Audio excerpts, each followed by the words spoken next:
오늘 말씀의 제목은 거듭난 사람에게 가장 영광스러운 것이 무엇인가를 나누려고 합니다. 여러분, 지난주까지 칭의에 대해서 말씀을 나눴습니다. 칭의, 하나님 앞에 의롭다함을 받은 사람은 영적으로 거듭난 사람입니다.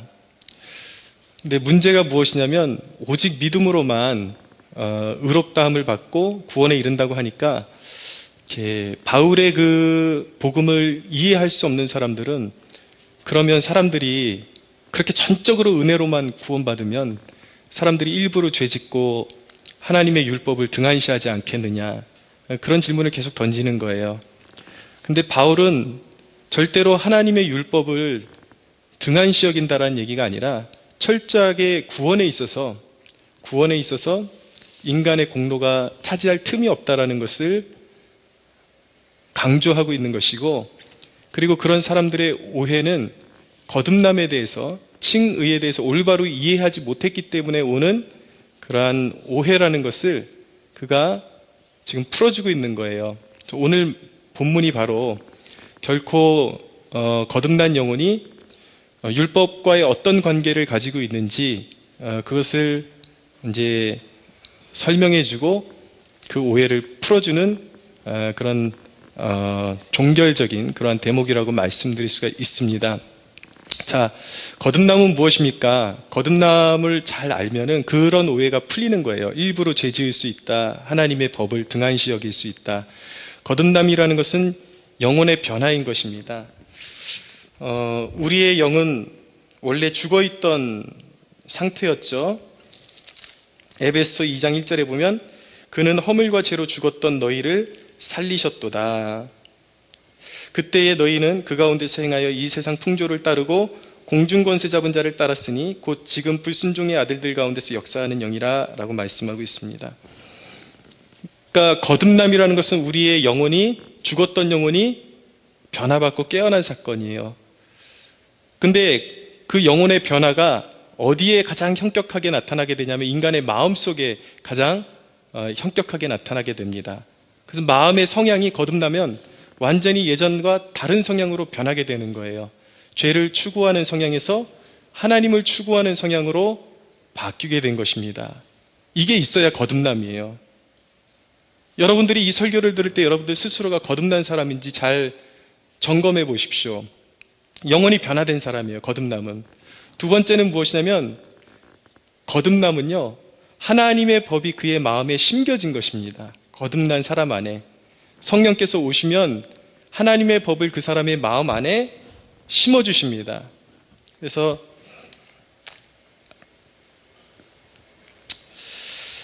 예레미야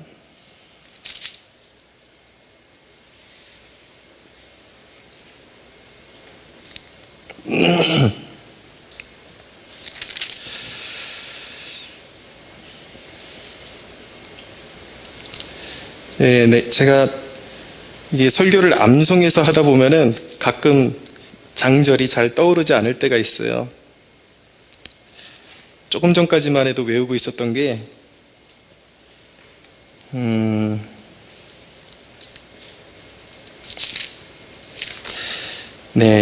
예레미야 31장 33절에 보면 그러나 그날 후에 내가 이스라엘 집과 맺을 언약은 이러하니 곧 내가 나의 법을 그들의 속에 두며 그들의 마음에 기록하여 나는 그들의 하나님이 되고 그들은 내 백성이 될 것이라 여호와의 말씀이니라. 그러니까 예수님이 오시고 부활하시고 승천하시고 성령이 오신 이후에는 하나님의 법을 하나님의 백성들 마음 안에 심어 놓으신다라는 것이죠. 그래서 거듭난 영혼은 하나님의 말씀을 사모하는 마음이 일어나게 됩니다. 다른 말로 하면은 하나님의 율법을 사랑하는 마음이 그에게 들어온 거예요. 그래서 성경을 읽을 때 하나님의 말씀, 하나님의 율법의 말씀을 읽게 되면 그의 마음 가운데 흡족함과, 하나님의 말씀은 양식이잖아요, 그 영이 채워지는 것, 마음이 부요해지는 것을 경험하게 되는 것이죠. 율법이 뭔지 좀 정리해 드려야 되는데, 율법은 첫째로 죄를 깨닫게 해주는 것입니다. 우리가 이 부분을 잘 정리를 해야 돼요. 율법은 구원하는 능력이 없습니다. 구원받기 전에 율법이 하는 일은 무엇이냐면 죄인이라는 것을 깨닫게 해주는 거예요. 죄를 심히 죄되게 하는 것입니다. 두 번째로 율법은 이제 그리스도의 은혜로 말미암아 구원받은 백성의 삶의 기준과 원칙이 되는 것입니다. 율법은 하나님의 백성들의 영광스러움인 것이에요. 원래 율법을 주신 목적이 구약시대에 이방 백성들과 완전히 차별화된, 자신의 그 속된 육신의 본성으로 살아가는 이방 백성들과 완전히 차별화된 하나님의 백성들의 고유한 정체성을 주시고 그들의 삶 가운데 거룩함과 영광스러움을 나타내시기 위해서 주신 것이 본래 율법의 목적입니다. 또 하나, 율법은 그리스도인의 안전을 지켜주는 것입니다. 율법은 죄를 깨닫게 해줘요. 그래서 어떤 행동을 하면, 그리고 어떤 생각과 어떤 그런 선택을 하면 죄에 빠지고 그것이 심판을 불러일으키는지 그것을 알게 해주기 때문에 하나님의 백성들로 하여금 죄를 근절하게 하고 그들의 삶을 안전하게 지켜주는 것이 바로 율법입니다. 그리고 율법을 지켜 힘써 행하면 상급이 있습니다. 다윗이 고백하기를 내가 하나님의 말씀으로 말미암아 경고를 받고 또한 이 율법의 말씀을 지킴으로 말미암아 상을 얻습니다 라고 그렇게 고백하고 있는 것입니다. 할렐루야. 여러분, 율법에는요 세 가지 종류의 율법이 있습니다. 무엇이냐면 의식법이 있어요. 구약시대에 하나님께 제사하는 법을 다루는 의식법, 소를 어떻게 각을 뜨고 어떻게 하나님 앞에 제사를 올려드리고 이걸 의식법이라 그러고, 시민법이 있습니다. 하나님 이스라엘 백성 공동체 안에서 재판하고 또 사람과의 관계 속에서 어떻게 살아야 할지를 정립한 것이 시민법이고, 하나는 도덕법이에요. 그것은 무엇이냐면 십계명을 말하는 것입니다. 하나님께서 모세에게 주신 십계명. 근데 이 의식법과 시민법 모두가, 이 의식법과 시민법은 아주 디테일한 조항들을 다루고 있는데 이 모든 것의 근간이 되는 것이 바로 도덕법, 십계명이 되는 것입니다. 디모데전서 1장 9절에 보면 알 것은 이것이니 율법은 옳은 사람을 위하여, 1장 8절입니다. 그러나 율법은 사람이 그것을 적법하게만 사용하면 선한 것임을 우리는 아노라 라고 말씀하고 있어요. 오늘날 구원받은 거듭난 하나님의 백성들도 율법을 적법하게 사용하면 그것은 아주 유용한 것이다 라고 말씀하고 있는 것입니다. 왜냐하면 그것이 하나님의 백성들의 삶의 원리이기 때문이에요. 오늘날에도 십계명은 우리가 그대로 받아서 지켜야 하는 것입니다. 그런데 이 아까 말씀드린 의식법 그리고 시민법, 이 두 가지는 문자적으로 지키는 것은 다 폐지됐어요. 하나님께서 제사 제도를 다 그리스도 예수 그리스도로 말미암아 온전히 성취하셨기 때문에 제사가 폐지됐죠. 시민법은 하나님과 하나님의 백성 이스라엘 사이에 그 하나님께서 이스라엘을 신정국가로 세우셨기 때문에 그들의 독특한 그러한 삶의 배경 안에서 지키도록 하나님께서 제정하신 것이었지만 문자 그대로 지키는 것은 폐지되었어요. 그렇다고 해서 이 의식법과 시민법이 완전히 우리와 관계가 없는 것이냐? 여전히 그 안에 내포되어 있는 영적인 교훈, 율법의 원리로서 그 원리들은 그리스도인의 삶에 적용되어질 수 있다는 것.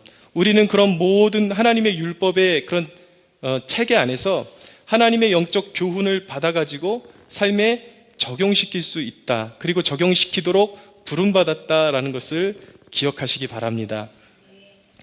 많은 사람들이 율법은 이미 예수를 믿음으로 말미암아 다 폐지되었다라고 오해하는 사람들이 있는데 전혀 그렇지 않습니다. 사도 바울이 그것을 증명합니다. 사도 바울이 자신의 삶의 가치와 기준을 어떻게 정하고 살았냐면 사도행전 23장 5절에 보면 여기서 바울이 유대인들의 공회에 서서 신문을 받는 장면이 나와요. 근데 유대의 대제사장 아나니아가 바울 주변에 있는 사람들에게 시켜갖고 바울의 입을 치라 그럽니다. 왜냐하면 그가 자꾸 예수를 그리스도라고 그렇게 증거하니까 듣기 싫어서 입을 치라 그러니까 바울이 뭐라 그러냐면 그 대제사장을 향해서 저주를 하죠.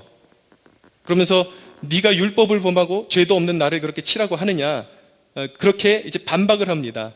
반박을 하는데 주위에서 바울에게 네가 대제사장을 그렇게 모욕하느냐라고 말하니까 바울이 뭐라고 대답하냐면, 바울이 이르되 형제들아 나는 그가 대제사장인 줄 알지 못하였노라.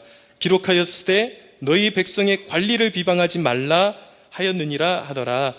바울이 그가 대제사장임을 깨닫고 그의 태도를 고칩니다. 수정을 하면서 무엇을 인용하냐면 출애굽기 22장 28절에 있는 내 백성의 관리를 욕하지 말라는 말씀을 끌어오면서 그것을 그대로 자신의 삶에 적용하고 있는 거예요.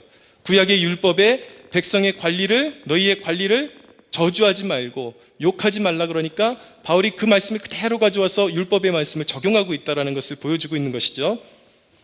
고린도전서 9장 9절에 보면 밭가는 소의 입에 망을 씌우지 말라는 말씀을 바울이 적용을 하고 있는 것을 보고 있어요.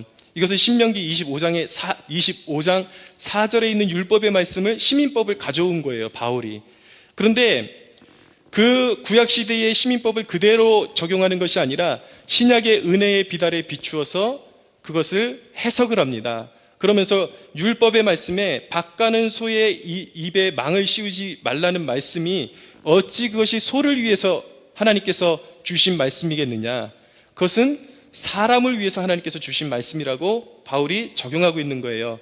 영적으로 그것이 어떤 의미를 가지고 있냐면 영적인 설교를 하고 영적인 어떤 순회 전도를 통해서 영적인 양식을 성도들에게 나누어 주는 주의 종들에게 그들이 영적으로 먹여주면 하나님의 백성들인 성도들이 육적인 것들을, 그런 영적인 사역을 하는 주의 종들에게 채워주는 것이, 그것이 영적인 원리다라는 것을 설명하기 위해서 밭가는 소의 입에 망을 씌우지 말라라는 말씀, 율법의 말씀을 끌어와서 적용하고 있는 것입니다.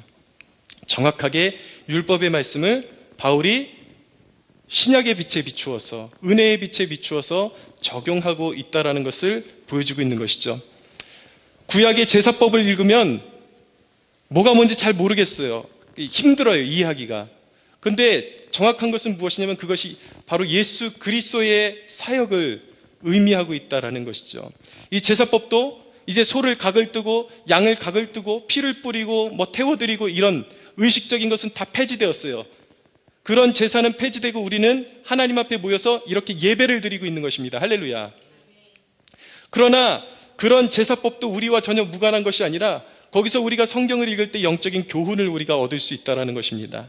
예를 들어서 번제라는 것은 무엇입니까?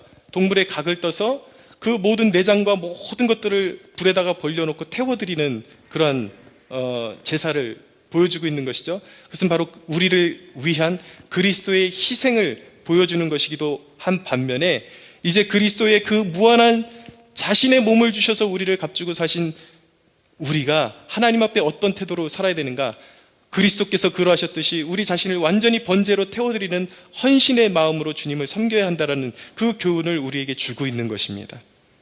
그리스도께서 우리를 위해서 자신 전부를 주셨듯이 우리도 하나님을 섬길 때에 그렇게 자신의 전부를 드릴 수 있는 헌신을 하나님께서 요구하신다라는 것입니다. 할렐루야. 여러분, 하나님을 정성스럽게 섬겨야 합니다.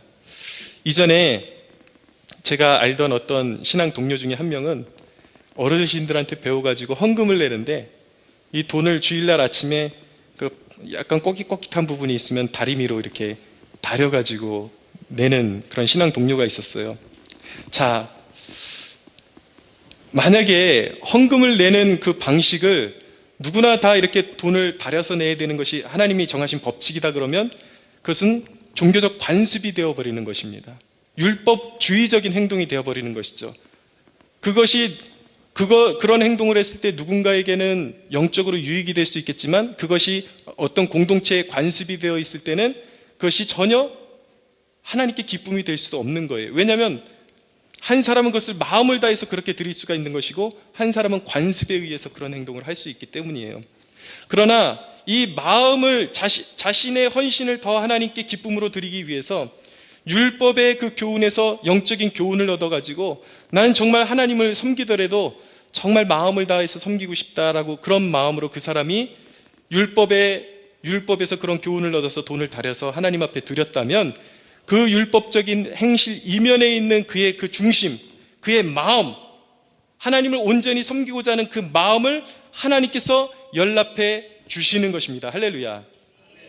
그러니까 여러분들에게 지금 말씀드리고 싶은 것은 무엇이냐면 돈을 달여서 내야 된다, 이것을 말씀하는 것이 아니라 구약 성경을 통해서 하나님의 율법을 통해서 우리가 얼마든지 영적으로 유익이 되는 것들을 우리가 적용하고, 우리가 그렇게 하나님 앞에 우리의 혼신을 쏟아서 하나님을 섬겨드릴 때에, 그 마음이 연락될 때에 그 효과는 무엇입니까?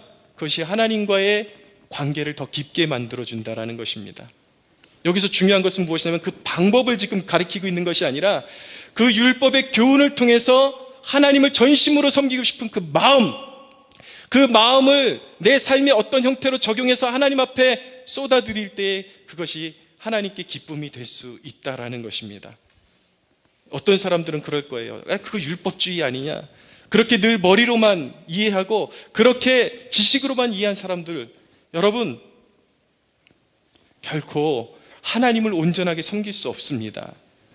그러나 여러분, 우리가 정말 무엇을 향해서, 무엇을 행함으로 말미암아 하나님을 기쁘시게 해드릴까 늘 고민하는 중에 하나님의 말씀, 하나님의 율법을 접하게 될 때에 우리는 거기서 하나님께로 더 가까이 나갈 수 있는 영적인 좋은 교훈을 얻을 수 있게 된다는 것을 기억하시기 바랍니다.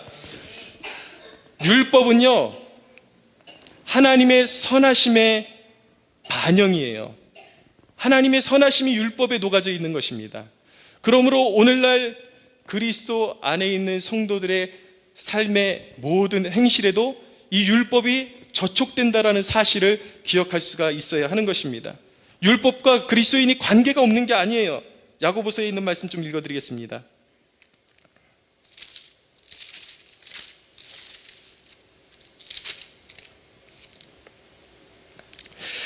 야고보서 2장 8절에서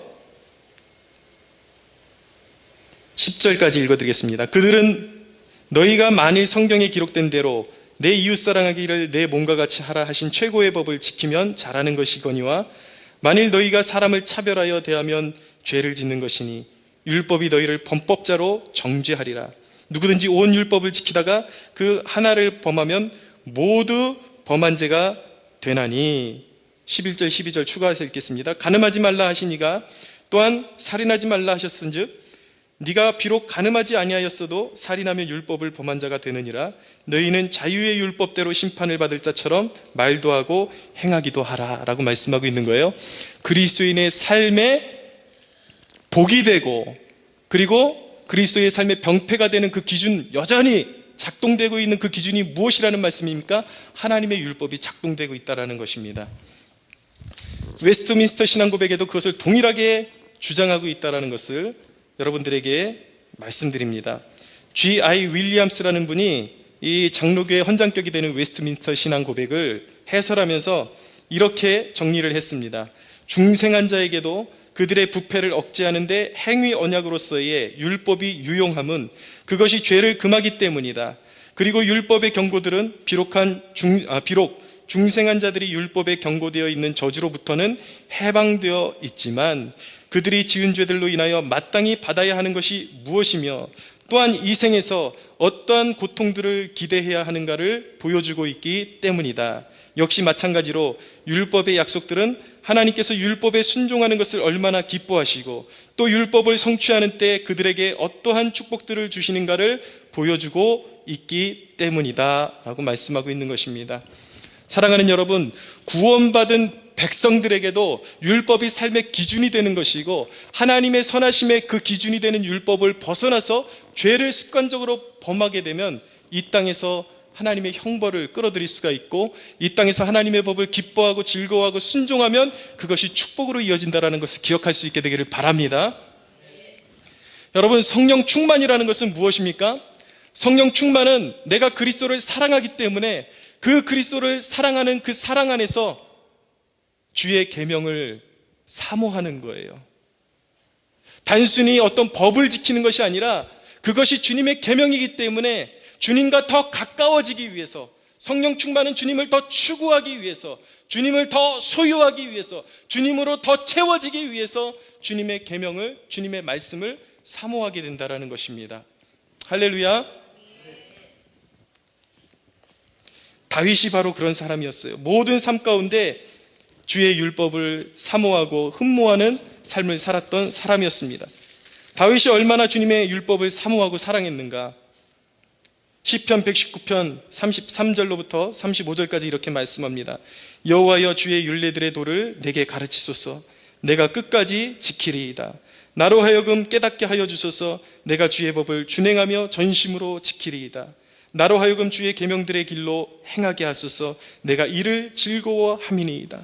다윗의 일생의 삶은 무엇입니까? 하나님을 추구하는 것이었어요. 하나님을 너무 사랑하기 때문에 하나님의 법을 추구하고 그것을 교훈을 얻어서 지키기를 기뻐했던 것입니다.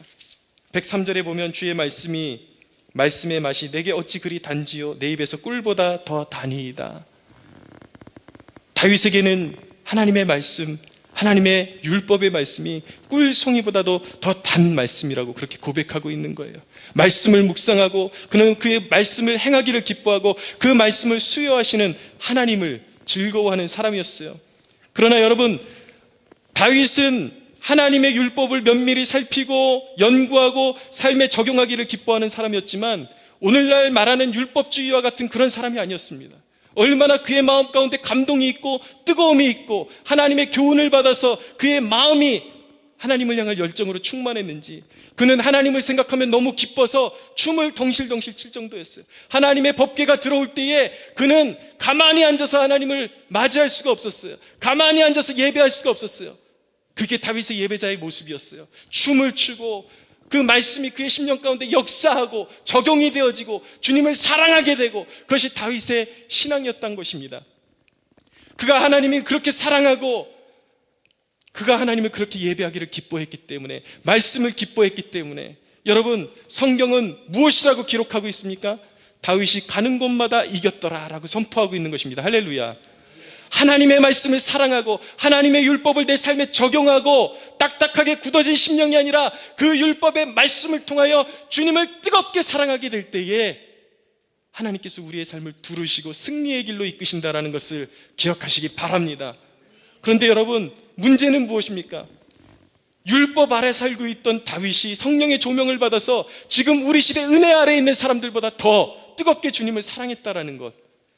여러분, 여기서 무엇을 느끼십니까? 우리는 여러분 은혜 아래에 있다고 하면서 우리의 예배는 얼마나 경직되어 있습니까? 구약의 은혜 받은 사람들을 보십시오. 느헤미야 수문학 광장에서 예배했던 사람들을 보십시오. 그들은 하나님의 말씀이 선포될 때에 일어서서 아멘, 아멘 했습니다. 그들은 하나님을 경외했습니다. 하나님의 말씀이 선포될 때 그들은 심령의 감화를 받고 두 눈에 눈물을 흘렸어요. 영적인 기쁨이 회복되었어요. 그런데 은혜 아래에 있다고 하는 우리 신약시대의 성도들의 예배가 그보다 딱딱하고 그보다 경직되어 있고, 사랑하는 여러분, 예배에 반응할 수 있는 여러분들 되시기를 바랍니다. 마음으로 뜨겁게 주님을 사랑할 수 있는 여러분들 되시기를 바랍니다. 여러분들의 마음을 하나님께 표현함으로 예배할 수 있는, 하나님이 찾으시는 영과 진리로 예배하는 거룩한 예배자들로 변화되는 축복이 있게 되기를 바랍니다. 여러분, 하나님의 말씀을 사랑하십시오. 이 대목을 통해서 거듭난 하나님의 백성들이 구체적으로 적용해야 되는 두 가지 메시지를 우리가 발견하게 됩니다. 우리가 진정으로 거듭난 사람이라면, 첫째, 우리는 하나님의 성품과 하나님의 계획을 더 알아가는 일에 갈급함을 가져야 하는 것입니다. 여러분, 오늘날 잘못된 신앙을 가지고 있는 사람들이 있습니다. 어떤 사람들이냐면, 우리는 신약시대에 살고 있고 거듭난 사람은 하나님의 성령이 우리 안에 오셨으므로 하나님의 말씀을 일일이 율법을 연구할 필요 없이, 하나님의 말씀을 연구할 필요 없이 자기의 거듭난 본성으로 그냥 감각적으로 행하면 그것이 성령을 따라 행하는 것이다 라고 말하는 사람들이 있어요. 오해인 것이죠. 그 사람들이 놓치고 있는 것은 무엇입니까? 거듭난 하나님의 사람 그 심령 안에 두 가지 본성이 있다는 것을 놓치고 있는 것입니다. 하나는 무엇입니까? 옛사람, 하나님을 거역하는 옛사람의 본성, 육신의 본성이 여전히 도사리고 있는 거예요. 그러나 성령의 소욕이 그 둘이서 싸우고 있는 것입니다. 육신의 본성과 성령이 주신 새로운 본성이 싸우고 있어요. 우리가 우리의 생각대로, 우리가 감각대로, 우리에게 주어진 감각대로 그대로 행하면 육신의 소욕대로 행할 수 있는 가능성이 농후한 것입니다. 그래서 우리가 우리 마음에 새겨놓으신 하나님의 법과 우리가 그 법을 선명하게 우리가 깨닫고 그것을 적용하고 순종하기 위해서 우리가 무엇을 해야 하는 것입니까? 기록된 하나님의 말씀, 기록된 율법의 말씀, 하나님의 말씀을 묵상하고 공부해야 하는 것입니다. 할렐루야. 여러분, 오늘날 성도들 가운데는 왜 거듭난 것인지 전혀 의식하지 못하는 사람들 천지예요. 주님을 사랑한다고 하면서 자신이 육신이 원하는 대로 살고 자기 마음이 원하는 대로 살고 이전과 똑같이 예수 믿기 전이나 후나 아무것도 변함이 없이, 변한 것은 내가 예수 믿기 때문에 나는 천국에 갈 것이라고 자신하고 있는 사람들, 그러나 그들의 삶 가운데 아무런 변화도 나타나지 않는 사람들이 천지에 깔려 있다라는 거예요. 그러나 여러분, 그것은 거듭남이 뭔지 모르는 것입니다. 여러분, 하나님의 사람, 어떤 사람이 하나님의 사람입니까? 어떤 사람이 진정으로 하나님의 사람인 것입니까? 하나님의 법을 사랑하는 사람이 하나님의 사람임을 믿으시기 바랍니다. 여러분, 민수기에 보면 민수기가 수를 계수한다라는 뜻이에요. 하나님께서 이스라엘 백성에게 20살 이상으로 전쟁에 나아가서 싸울 만한 사람들을 계수하라고 명령하셨습니다. 싸움에 나갈 만한 장정만 계수하니까 60만 3,550명이었어요. 60만이 넘는 장정이었어요. 그런데 여러분, 그 60만이 넘는 장정들 가운데 가나안 땅에 들어간 사람이 몇 명인지 아십니까? 그 가운데서 가나안 땅에 정탐을 갔다 와서 그 가운데서 하나님의 이름을 높이고 하나님의 말씀에 순종한 사람이 60만 중에 여호수아 갈렙 두 사람이었다라는 거예요. 그리고 당시에 반역하지 않은 유아들만 가나안 땅을, 여호수아의 인도하에 가나안 땅을 밟을 수가 있었어요. 이것이 말씀하는 것은 무엇입니까? 믿는다고 해서 다 믿는 것이 아니라는 것이에요. 누가 하나님의 사람이라는 것입니까? 하나님의 법, 하나님의 말씀, 하나님의 말씀이라면 생명 걸고 지킬 수 있는 사람들이 바로 하나님의 사람이라는 것을 기억하시기 바랍니다. 하나님의 말씀이 우리 안에 살아 역사해야 돼요. 하나님의 말씀이 우리 안에 능력 있게 역사하고 있어야 하는 것입니다. 여호수아는 회막을 사모하는 사람이었어요. 늘 회막 안에 머무르고 하나님의 음성과 하나님의 임재와 하나님의 뜻을 기다리는 사람이었습니다. 그의 시선을 자기 자신에게로부터 돌려서 하나님의 계획에 그가 열망을 가지고 하나님의 뜻을 묻는 그런 삶을 살았을 때에 하나님께서 여호수아에게 기름 부으셔서 모세의 뒤를 잇는 이스라엘 민족의 지도자가 되게 하신 것이에요. 여러분, 내 자신에게서 시선을 돌려서 하나님의 뜻을 묻고 하나님의 임재 가운데 머무르기를 좋아하고 하나님의 법을 사모하는 백성에게 하나님께서 거룩한 기름 부음을 부으셔서 그를 사용하신다는 것을 기억할 수 있게 되기를 바랍니다. 오늘 이 말씀을 듣는 사람들 가운데 앞길이 막막한 사람들이 있습니까? 어디로 가야 할지 몰라서 방황하는 영혼들이 있습니까? 여러분, 다른 그 어떤 것보다 하나님의 전에 머무르기를 사모하는 백성들이 되시기를 바랍니다. 내 문제로부터 시선을 들어서 하나님을 바라보고 하나님의 계획하심에 우리가 더욱더 열중하게 될 때에 하나님께서 그 영혼을 인도하시는 놀라운 축복이 일어나게 됨을 믿으시기 바랍니다. 구약시대에 하나님은 모세에게 말씀하실 때 어디서 말씀하셨는가 하면 그 언약의 법궤 위에를 속죄소라고 합니다. 그 속죄소 위로, 언약의 법궤 위로 천사의 구룹의 날개가 덮고 있었는데 그 언약궤와 그 천사의 날개 그 사이에 있는 공간을 속죄소라고 하는 거예요. 성경을 보면 하나님께서 그 속죄소에서 모세에게 음성을 들려주시고 말씀하셨다라고 말씀하고 있습니다. 그러나 여러분, 그 법궤가 있는 속죄소는 구약시대에 아무도 들어갈 수가 없는 곳이었어요. 하나님이 허락하신 대제사장만이 1년에 한 번 들어가서 피를 뿌려서 속죄하고 하나님의 뜻을 알 수 있는 것이 그곳이었습니다. 그러나 예수 그리스도께서 하신 일이 무엇인지 아십니까? 자기의 몸을 찢어주셔서 희생 제물로 삼아주셔서 그 속죄소로 들어가는 막힌 휘장을 그가 갈라주셨습니다. 찢어주셨습니다. 할렐루야. 그러므로 오늘 신약시대에 살아가는 모든 성도들은 그 법궤가 있는 속죄소 안으로 들어갈 수가 있게 된 거예요.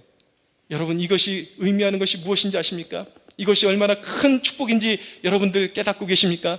우리가 오늘 은혜의 빛 아래서 하나님의 말씀을 하나님의 말씀인 성경을 펴들 때에 우리는 하나님의 법궤 앞에 서게 되는 것입니다. 할렐루야.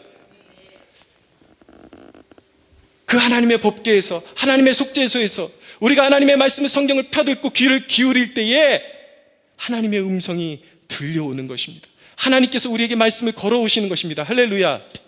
그러므로 우리가 이 말씀을 펴들 때, 여러분, 이 말씀을 펴들고 우리가 이 말씀을 읽을 수 있다는 그 자체가 우리 하나님의 백성들에게, 거듭난 하나님의 성도들에게 얼마나 큰 축복인지를 깨닫고 경건한 마음으로, 그리고 하나님의 음성을 듣기를 원하는 마음으로, 주의 깊은 마음으로 하나님의 말씀 앞에 설 수가 있어야 하는 것입니다. 저와 여러분은 그렇게 고백할 수가 있어야 되는 거예요. 이 말씀을 열고 말씀을 읽으면서, 주여, 이 어두운 세상 가운데서 이 죄인에게 하나님의 말씀으로 채워주사 이 어두운 시대를 밝히는 주의 종으로 살아가게 하여 주옵소서. 할렐루야. 사랑하는 여러분, 하나님의 말씀으로 채워지기를 갈망하십시오. 그리고 그분의 계획을 더욱더 알아가기를 힘쓰는 저와 여러분들에게를 축복합니다. 두 번째로 거듭난 백성들에게 요구되는 것은 무엇이냐면, 그 영광스러운 임재 가운데 더욱더 머물기를 여러분들 더 갈망할 수가 있어야 하는 것입니다. 이 율법으로 말미암아 교훈을 받아서 우리의 마음과 우리의 삶에 속된 것을 다 벗어버리고 하나님이 미워하시는 것들을 우리의 삶 가운데 다 제거하고 오직 하나님의 임재만을 추구하는 삶을 살아갈 수가 있어야 하는 것이에요. 여러분, 제가 설교 때 하나님의 백성이라면, 적어도 거듭난 하나님의 백성이라면 그리스도인은 술 마시는 것을 금해야 한다라고 그렇게 자주 말씀드립니다. 그리스도인이 술을 금해야 한다라고 말씀을 드리면 어떤 사람들은 그렇게 반문을 합니다.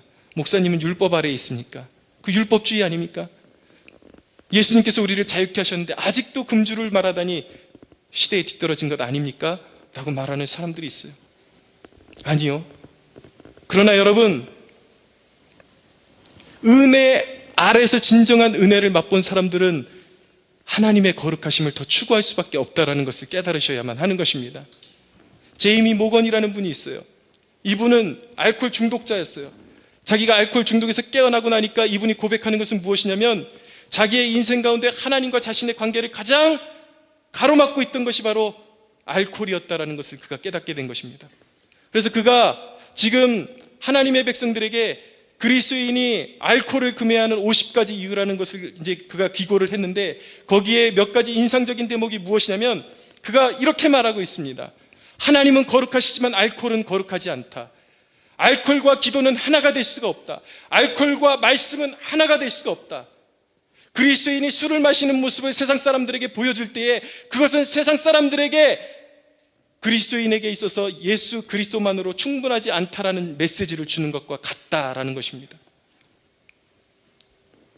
그는 은혜 아래에 있어요. 은혜를 맛보았기 때문에 알코올이 얼마나 하나님과 하나님의 백성 사이를 가로막는지를 그가 깨달았기 때문에 그는 그렇게 말하는 것입니다. 유능한 전도자 중에 폴 워셔라는 분이 있어요. 이 폴 워셔라는 분도 알코올 중독자였어요. 술을 사랑하고 술에 매였던 사람이었어요.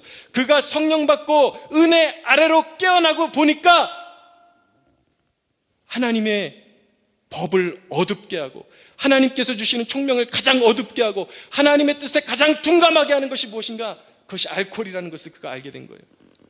그래서 그의 설교에도 술 마시는 것이, 알코올이 하나님과의 관계를 갈라놓는 주 원인이라는 것을 그가 선포하고 있고, 알코올이 바로 하나님을 대적하는 적대적인 것이라는 것을 그가 선포하고 있는 것입니다. 여러분, 다 은혜 아래에 있는 사람이에요. 저도 은혜 아래에 있기 때문에, 저는 은혜 아래에 있습니다. 오히려 은혜 아래에 있기 때문에 저는 하나님의 법을 사모합니다. 할렐루야. 제가 은혜 아래에 있기 때문에 단순히 하나님께서 정하신 커트라인만 채우는 그 법을 달랑달랑 지킬까 말까 하는 선 안에서 머무르기를 저는 원하는 것이 아니라, 그 법을 뛰어넘어서 하나님께서 제게 원하시는 완전한 영광스러운 그리스도인의 분량으로 저는 성장하기를 원하는 것입니다. 할렐루야. 여러분, 왜 우리 그리스도인들이 늘 그 구원을, 이걸 하면 구원을 받느냐, 이것을 하면 구원을 못 받느냐, 몇 점을 넘겨야지 구원받느냐, 이 커트라인에서 바둥바둥거리고 있는 것이, 이것이 그리스도인의 영광이 될 수가 없다라는 거예요. 여러분, 하나님께서 60점짜리 60점만 넘기면 너희들은 커트라인을 넘긴다, 설령 그렇게 말씀하셨다 할지라도 60점이 그리스도인에게 이상은 아니라는 것입니다. 그리스도인이 바라봐야 되는 이상은 무엇입니까? 100점까지 바라보고 나아갈 수 있어야 하는 거예요. 할렐루야. 하나님께서 하나님의 백성들에게 안식일을 구별하여 거룩히 지키라고 말씀하셨습니다. 우리 그리스도인에게 주일은 거룩한 날이에요. 그러나 저는 주일만을 구별해서 지키기를 원하는 것이 아니라, 저에게 있어서 그리스도의 사랑을 받은 나는, 여러분, 일주일 내내가 거룩한 성일이 되기를 원하는 것입니다. 할렐루야. 월, 화, 수, 목, 금, 토, 일 모두가 안식일이 되기를 원하고 하나님 앞에서 살아가기를 원하는 것이 저의 꿈인 것입니다. 여러분, 그리스도인에게 11조가 문제가 되겠습니까? 저는 하나님께서 원하신다면, 능력 주신다면 제 모든 것을 주님께 드리기를 원하는 것입니다. 우리 그리스도인의 소망이 이와 같아야 한다라는 거예요. 우리 그리스도인의 소망이 커트라인만, 거기에 매여있는 불쌍한 영혼들이 아니라 하나님이 정하신 법을 뛰어넘어서, 그 법을 뛰어넘는 것이 무엇입니까? 사랑의 법인 것입니다. 할렐루야. 그리스도와의 연합, 주님이 원하시는 분량만큼 성장하고 싶어하는 것. 여러분, 술만이 그리스도인들을 하나님으로부터 갈라놓는 것이 아닙니다. 세상적인 미디어와 매체에 심하게 노출되어 있으면 사람의 심령이 세속적으로 변할 수밖에 없는 거예요. 우리 아이들 매체에 그렇게 끊임없이 노출시키기 때문에 그 마음이 얼마나 굳어져 있는지 여러분들 모르실 거예요. 제가 우리 한결이 친구가 집에 놀러 왔길래 복음을 전하는데, 저는 전도를 많이 해봤기 때문에 느껴지는 것이 있습니다. 모든 믿지 않는 사람들은 어느 정도 악한 영에 다 매여 있지만 유난히 마음이 굳어져 있고 강팍해져 있는 사람이 있어요. 그런데 이 어린아이에게 복음을 전하는데 마치 아주 완고한 어른한테 복음을 전하는 것 같이 그렇게 힘들다라는 것을 느끼게 된 것이에요. 무엇 때문입니까? 오늘 이 세대가 자녀들에게 너무나도 세상 매체를 많이 노출시키기 때문에 그 매체에 노출시킨 그 강팍한 심령을 말씀이 깨뜨릴 수가 없는 것입니다. 그만큼 힘든 거예요. 우리 그리스도인들도 마찬가지인 것입니다. 너무나도 매체에 노출되어 있고 술 마시고 방탕하고 이런 삶에 노출되어 있다 보면 그 마음이 강팍해지고 하나님의 말씀이 그 심령 가운데서 자리 잡지 못하고 열매 맺지 못하게 되는 것입니다. 사랑하는 여러분, 여러분들의 심령 가운데 그런 모든 강팍함이 녹아지는 축복이 있게 되기를 바랍니다. 하나님의 말씀을 배역하고 가로막는 모든 세상적인 더러운 것들이 여러분들의 삶 가운데서 제거되어지는 축복이 있게 되기를 바랍니다. 사랑하는 여러분, 하나님께서 우리를 부르신 목적은 무엇입니까? 거듭나게 하신 이유는 무엇입니까? 하나님께서 이스라엘 백성들을 구별하셔서 그들을 부르신 이유는 이방 백성들과 완전히 차원이 다른 하나님의 법을 지키며 하나님의 통치 아래 하나님의 영광스러운 임재를 나타내는 거룩한 백성들로 하나님께서 그들을 부르신 것입니다. 그러나 그들은 실패했어요. 그들은 우상을 섬겼고, 그들은 먹는 것을 더 섬겼고, 그들은 자신의 추구를 위해서, 헛된 욕망을 위해서 자기의 자식을 불가운데로 지나게 하는 이방신에게 자신의 자식을 바치는 더러운 제사까지도 서슴지 않았습니다. 성적인 타락에 그들은 젖어들었어요. 성적으로 문란했어요. 결국은 하나님께서 그들을 토해내실 수밖에 없었던 것입니다. 그러나 여러분, 하나님께서 우리를 예수 믿게 하시고 성령으로 말미암아 하나님의 법을 우리의 마음에 심어 놓으신 것은 다시는 세상에 젖어서 세상에 비굴하게 굴복하는 그러한 비굴한 세대가 되기를 원하시지 않고, 우리로 하여금 하나님의 임재 가운데 하나님을 향한 사랑으로 말미암아 하나님의 법을 존중하고 경외하고 사랑하는 백성들이 되어서 이 어두운 세대 가운데 거룩한 제사장이 되어서 하나님을 뜨겁게 사랑하고 이웃을 사랑하는 거룩한 열매 맺는 백성으로 우리를 부르셨음을 믿으시기 바랍니다. 말씀을 정리하겠습니다. 마태복음 5장 19절입니다. 그러므로 누구든지 이 계명 중에 지극히 작은 것 하나라도 버리고 또 그같이 사람을 가르치는 자는 천국에서 지극히 작다 일컬음을 받을 것이요 누구든지 이를 행하여 가르치는 자는 천국에서 크다 일컬음을 받으리라 라고 말씀합니다. 오늘 말씀, 오늘 본문 다시 한번 읽어드립니다. 31절입니다. 그런즉 우리가 믿음으로 말미암아 율법을 파기하느냐? 그럴 수 없느니라. 도리어 율법을 굳게 세우느니라. 도리어 율법을 굳게 세우느니라. 할렐루야. 사랑하는 여러분, 우리의 영혼이 죽었다가 죽음에서 다시 살아난 것은 이제 하나님의 말씀과 그 계명을 가슴에 품고 하나님의 말씀을 따라서 의의 열매 맺는 삶을 살아가라는 하나님의 뜻인 줄로 믿으시기 바랍니다. 이것이 바로 거듭남이에요. 다윗처럼 뜨겁게 하나님의 말씀을 사랑하고 그 말씀이 여러분들의 심령 가운데 살아 역사함으로 말미암아 하나님을 생각하면, 하나님의 은혜를 생각하면 마음이 뜨거워지고 더 거룩해지기를 추구하고 세상보다 하나님을 더 추구하고 그 사랑으로 채워지고 충만하고 넘쳐나는 저와 여러분들이 되시기를 예수 그리스도의 이름으로 축복합니다. 우리 하나님께 영광의 박수 올려드리겠습니다.